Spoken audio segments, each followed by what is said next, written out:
আসসালামু আলাইকুম। ওয়ালাইকুম আসসালাম রাহমাতুল্লাহি ওয়া বারাকাতুহু। ভাইয়া কেমন আছেন? আলহামদুলিল্লাহ। ভাই আপনি তো দীর্ঘদিন যাবৎ গবাদি পশু পালন করছেন। আপনার খামারে গরুগুলো আসলে দেখার মতো গরুগুলো। সেক্ষেত্রে যদি আপনার কাছে জানতে চাই আসসালামু আলাইকুম। খামারি ও কৃষকের কথা চ্যানেলের পক্ষ থেকে আপনাদের জানাই অভিনন্দন। আজকে আসছি দোহারু গ্রামের সাজ্জাদ ভাইয়ের বাড়িতে একটি খামারি প্রতিবেদন করার জন্য।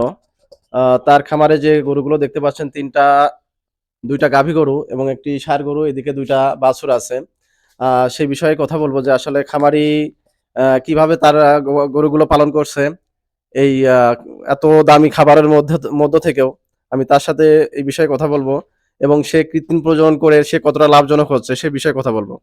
সবাই ভিডিওটি দেখবেন। যদি ভিডিওটি ভালো লাগে লাইক, কমেন্ট, শেয়ার করে আ অন্যকে দেখার সুযোগ করে দিবেন।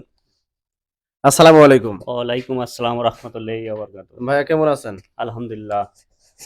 ভাই আপনি তো দীর্ঘদিন যাবৎ গবাদি পশু পালন করছেন।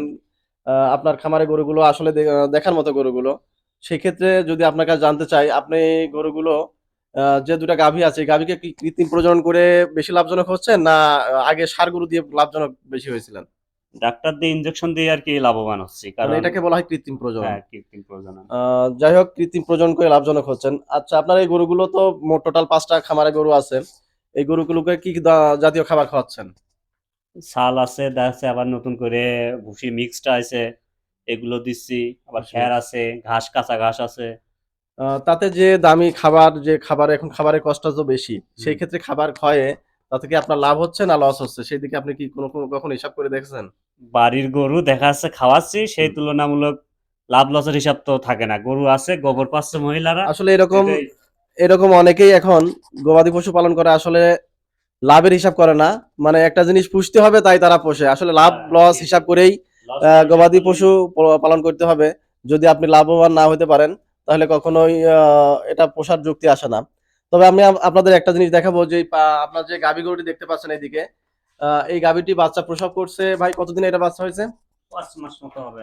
আ এটার বাছুর হয়েছে ৫ মাস।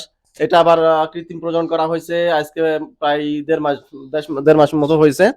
তবে যদি বাছুরটা এর আগের বাছুরটা যদি দেখাই, আমার হাতে প্রজনকৃত একটি বাছুর ছিল। বাছুরটা হচ্ছে শাহিওয়াল এর বাছুর হয়েছে। নাভিঝুলা, চুট, কম্বল সবকিছু মিলে খুবই ভালো মানের একটি বাছুর। বাছুরটি আসলে কেমন হয়েছে যদি খামারির মতামতটা নিই তাহলে অবশ্যই আপনারা জানতে পারবেন। ভাই বাছুর যেটা হয়েছে এই বাছুরটি পেয়ে আপনি কি সন্তুষ্ট? হ্যাঁ, আমি খুশি। তাতে আপনি যে আ শাহিওয়াল জাতটা চেয়েছিলেন তার থেকে যে মানটা চেয়েছিলেন তার থেকে ভালো হইছে না খারাপ হইছে? ভালো হয়েছে। মানে ১ম একটা বাচ্চা হয়েছিল ওটা তো অনেক বড় হয়েছিল, জি। অনেক লাল ছিল। এবারে হ্যাঁ। এটা একটু হালকা সাদা লাল ধরনের আছে, আসছে। সাদা আছে তাই। তাছাড়া তাছাড়া বাছুর ভালো হয়েছে। আশা রাখি বাছুর আরো ভালো হবে। আপনারা যে এই বাছুরটি এই যে গরুটি দেখছেন এইদিকে, এই গরুটিও অনেক সুন্দর একটি গরু। এটাও কৃত্রিম প্রজনন করা হয়েছে। এটার বয়স কত ভাই? এ তো ২ বছরে পড়বে। ২ বছর পড়বে।